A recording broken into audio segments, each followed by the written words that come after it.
This episode of the Gold Mine Podcast is brought to you by Creating the Best Version of Me, a journal designed for ambitious Christian women who are seeking to increase their self-awareness, find purpose, and embark on the next level of their personal evolution journey.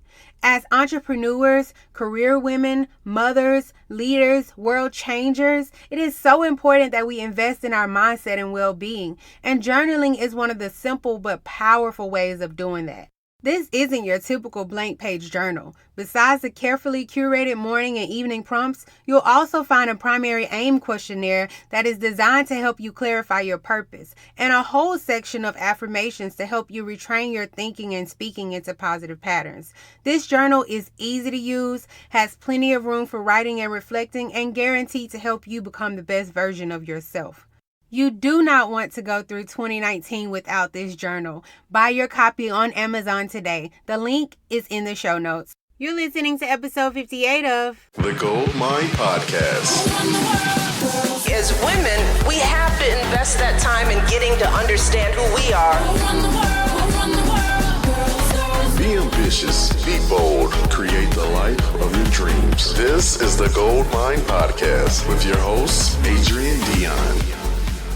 What's up, everybody? I hope you guys are having a marvelous day today. I'm excited to be back with you guys for another episode of the Gold Mine Podcast. I appreciate you guys taking the time to listen.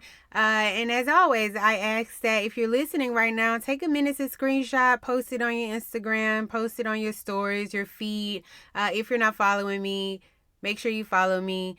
And we just want to spread this message to as many people as we can. And you are how I am able to spread that news. So really appreciate it. And I just ask that you do those things.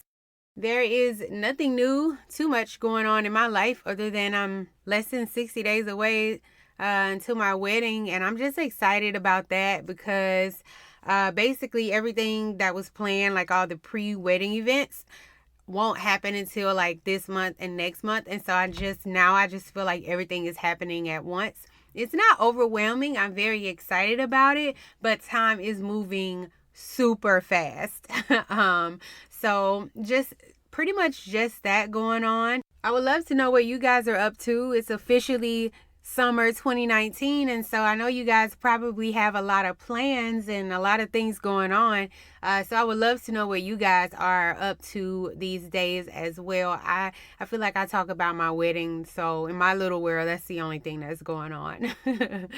We have about 6 months left in this year. I kind of talked about that last episode, but you know, not only will we be closing out another year, but we'll be also closing out another decade. And I guess that since I'm older now, that's just really sticking out to me a lot. And you know, normally each decade is identified by the significant events that happen over that period of time. And I won't get technical, but for an example, the Great Depression was during the 30s. The 60s are known for the civil rights movement. The 70s was the hippie age. And, you know, the 90s was just everything, you know. But anyway, as I thought about it, I started to think about the decades in terms of my own life. And if I had to define it by the significant events that happened over the last few years, what would it be? You know, what would it be identified by? So I decided to do a little exercise where I just wrote out each year from 2010 to 2019. And beside each year, I wrote down the first thing that came to mind that was significant about the year. So 2010, automatically, I thought that was the year I graduated college. 2011, couldn't think of anything. 2012, nothing came to mind. 2013, I remember that was the first time I was ever out of the country. I flew out of the country. I went to Switzerland. 2014, I started traveling as an RT. That was something that I always wanted to do. And I remember in January that year, I put in my 2 weeks notice at the hospital, and I was like, you guys, I'm about to be a traveling respiratory therapist. And it was so funny because, you know, that was the first time I ever took a big risk like that. 2015, I started dating my fiance, and I remember that was the year I moved to California. 2016 was the year that I decided to stay in California. We moved to San Diego, and I was like, I'm changing my license, my all of that. I decided to stay. I stopped traveling and I signed on at the hospital. So that was a significant thing for me in 2016. 2017, that was a year that I lost all of the weight. I took back my health. I decided to go vegan. That was significant to me in that year. 2018, of course, that was the year I turned 30. That was my first international trip alone. I also got engaged that year. And then in 2019, it's not complete, but I'm pretty sure that the thing that will make that list is me getting married. And as I begin to look at that list, I noticed that two things. Number one, that there were no real material things on that list. Not that there were material things, like if I had bought a house or something, like that would be a bad thing. But one thing that doing this exercise will do for you that I found is that it's going to allow you to see the things that are most important to you. The other thing that I noticed was that the things that did make the list, they were all things that I took a huge leap of faith on.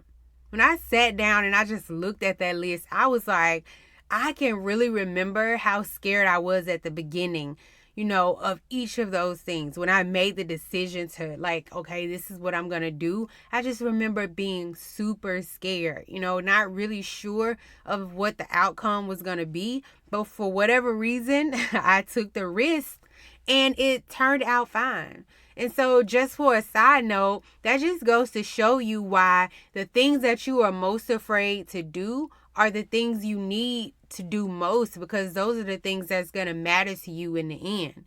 Looking back, I just gained so much strength and courage and confidence with each and every one of those scary experiences.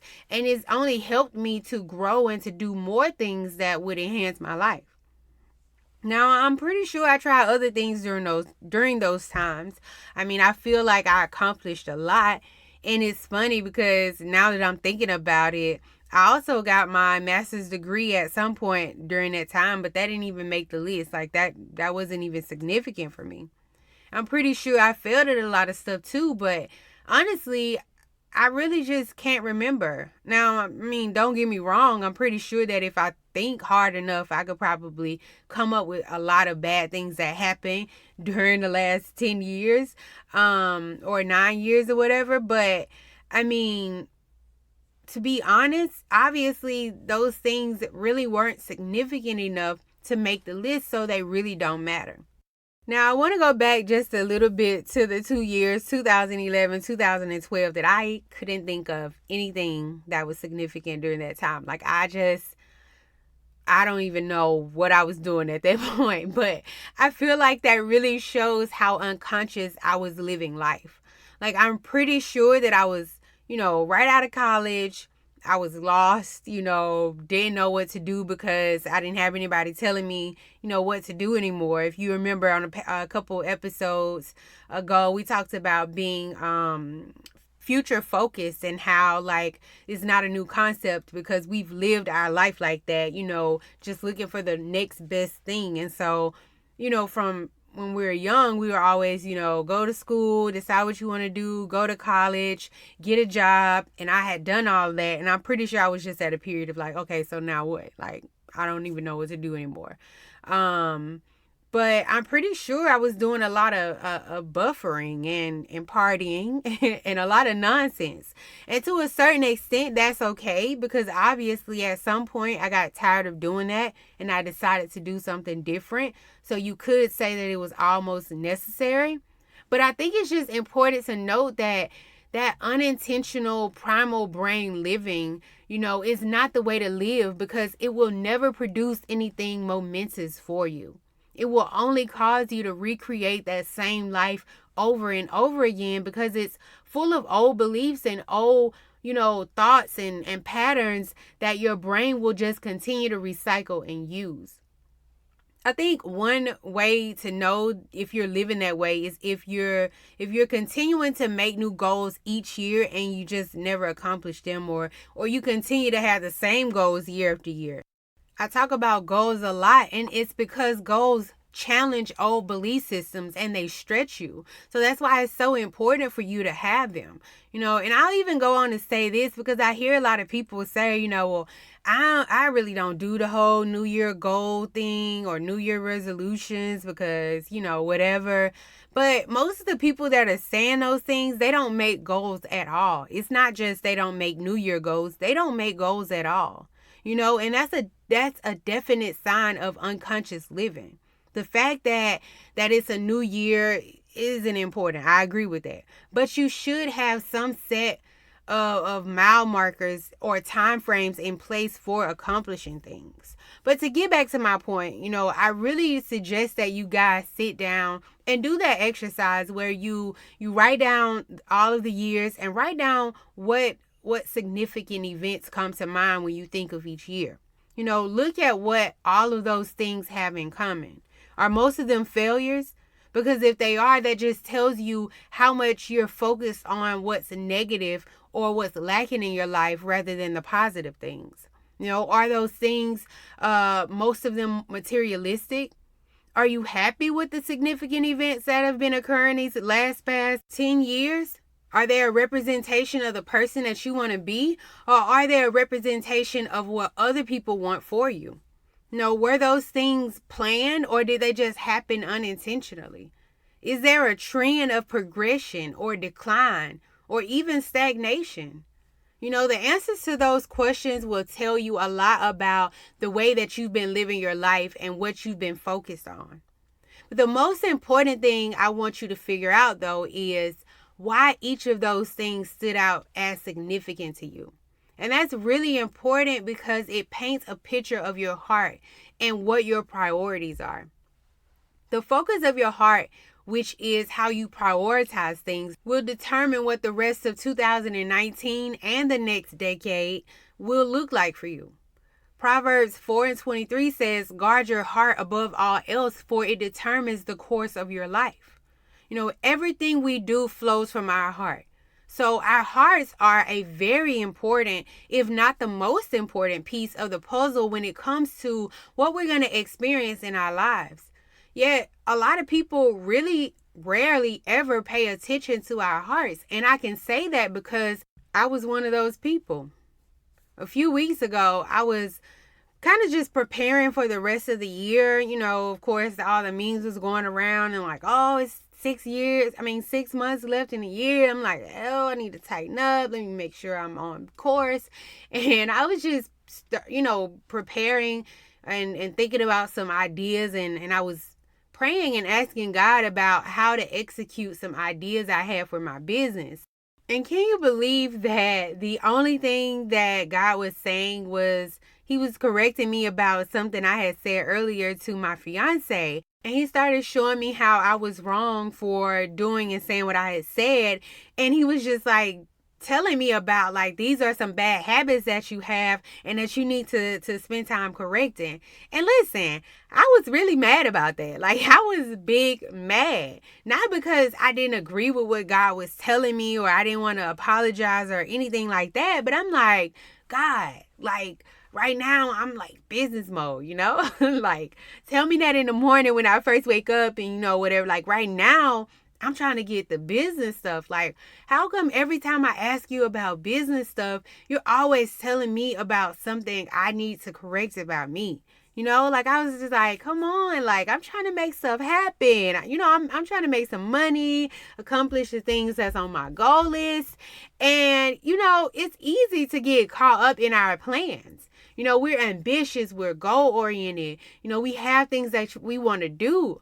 But God was like, even if I allowed you to accomplish the things that you're trying to do and all of that, you would destroy it because the conditions of your heart, they're not right. He was like, you're busy trying to get external results. You're busy trying to fix the surface level problems. And I'm trying to fix what's wrong at the source, which is your heart. And I wanted to share that with you guys because I think it's so important to always remember that when we don't pay attention to our hearts, our motivations for what we're doing stand at risk for being tainted. And so then no matter how good our actions may look on the surface, those things won't last because they'll stem from a bad place. So I just want to say, take some time to examine your heart. Doing that exercise is really going to show you what's significant to you. That's going to paint the picture of your heart. Why do you do the things that you do? Are they motivated from fear and insecurities? I just finished another cycle of the time management course. And in that course, I was explaining to them that, a lot of times we're busy and we're struggling trying to do things, and we often get burned out, and we think that it's because we're doing so much. But burnout comes from the fuel that you're using to work. And so if the fuel that you're using to work is insecurity or fear because you're focused on what you're lacking, then that motivation, that fuel is going to burn you out because it's not a good place. It's not coming from a good place. But if you're working out of abundance, then that's going to energize you. Doing more things will energize you. It's not going to burn you out. And so that's the same thing that I'm saying about our motivations, our fuel, everything coming from our heart. If it's not coming from a good place, it's not going to last anyway. Figure out why some things are more important to you than others. Are your priorities in the right place? Ask God to show you the areas you need to work on correcting, because that is going to determine if you experience God's best in the future or if you're going to live beneath your privileges, trying to do things on your own, working out of fear and insecurity and lack. God never wants to do surface level work with us. He doesn't want you to just have an okay life with mediocre results. He's called each and every person to live an abundant life, and in order to make sure that we're on that path to that abundant life, we have to keep our hearts in check.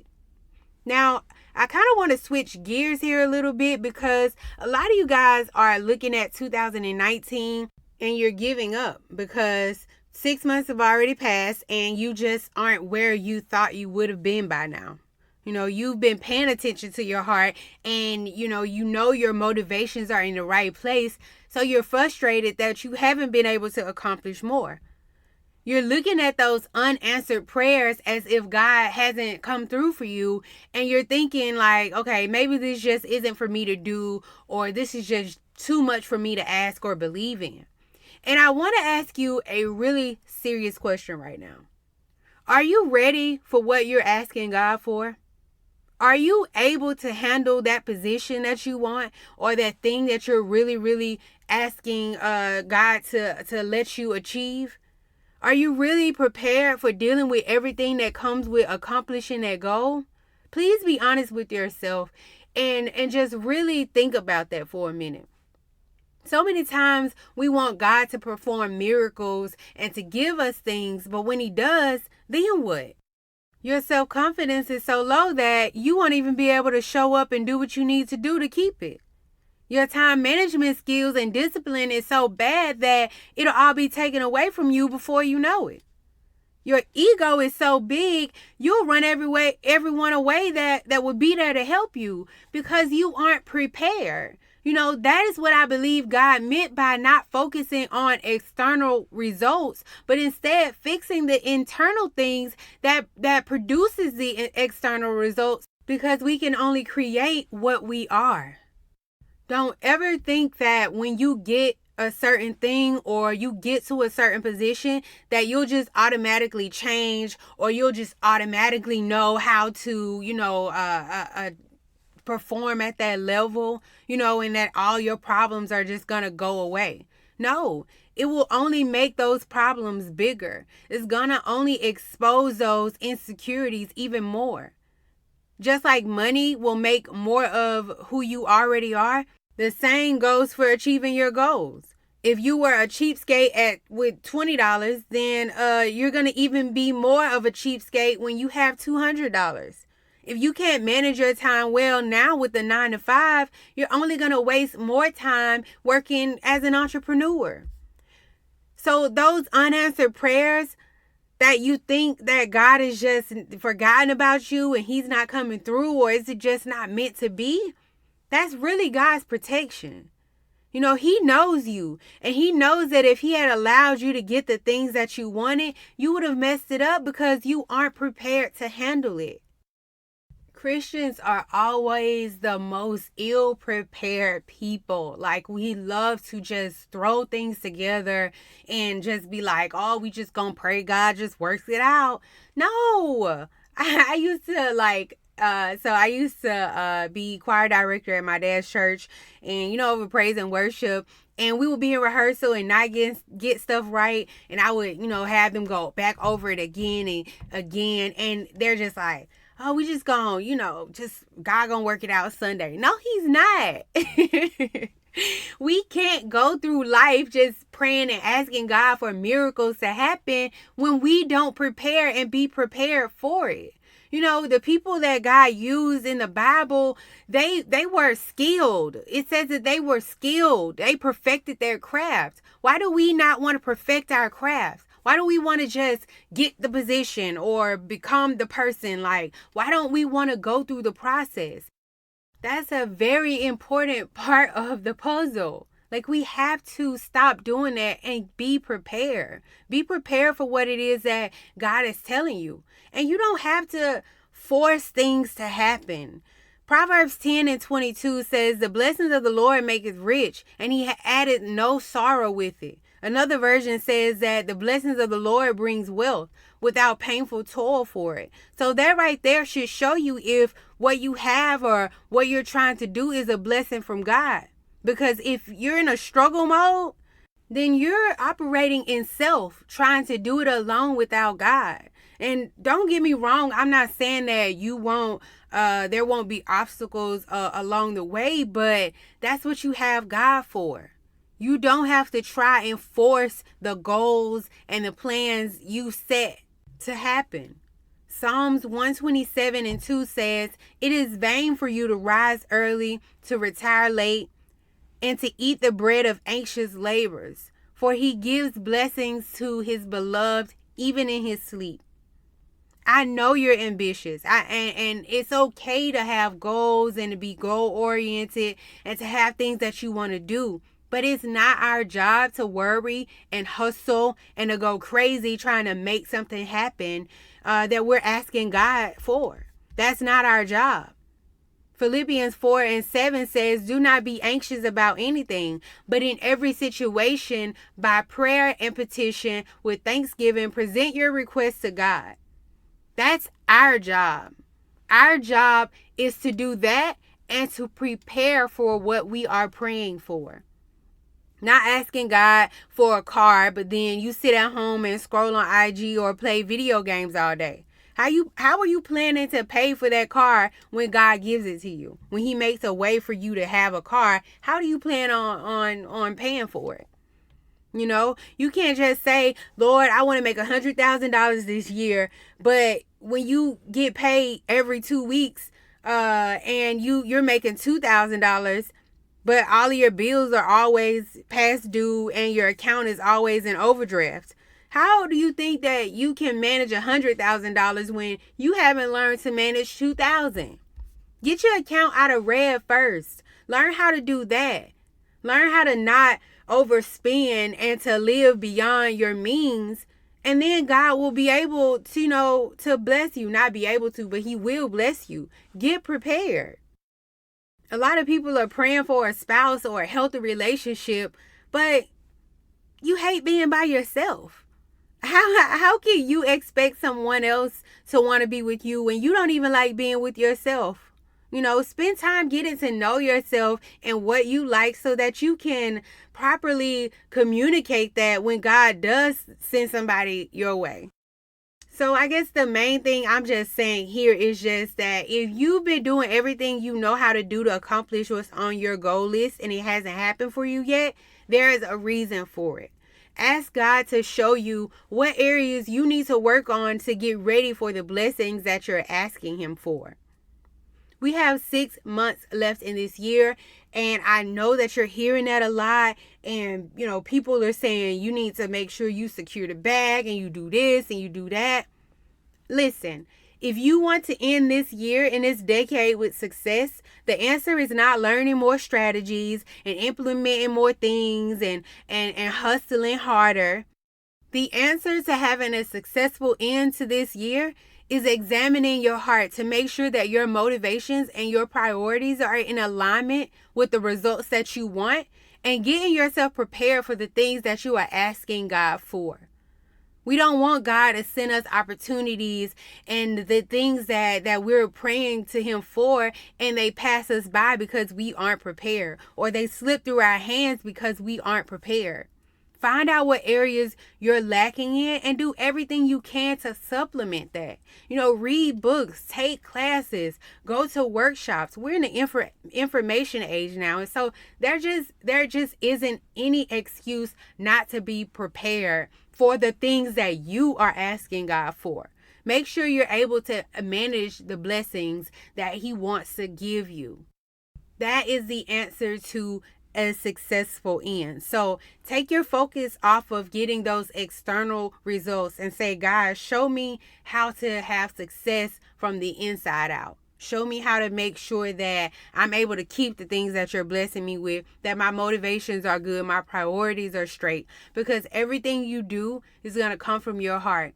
And like I say, you can never create anything. You can never reproduce anything other than you. And so if you're insecure, if all of these things that you're lacking is in your heart, then you're only going to produce insecure things. You're only going to produce fearful things. You're only going to produce things that are in lack all of the time. So let's fix the inside, man. Let's fix that first. And that is how we're going to have a successful end. All right, you guys, I hope that you guys have enjoyed this episode. Like always, I ask that if you're listening, if you loved what you heard, make sure you take a picture, a screenshot, share it with your friends, your family, share it on your social media accounts, because we want to spread this message to as many people as we can. I hope that you guys enjoy the rest of your day and your week. Reach out. Make sure you let me know what you enjoyed about this episode, what you think about this episode, and I will talk to you guys next week. Bye.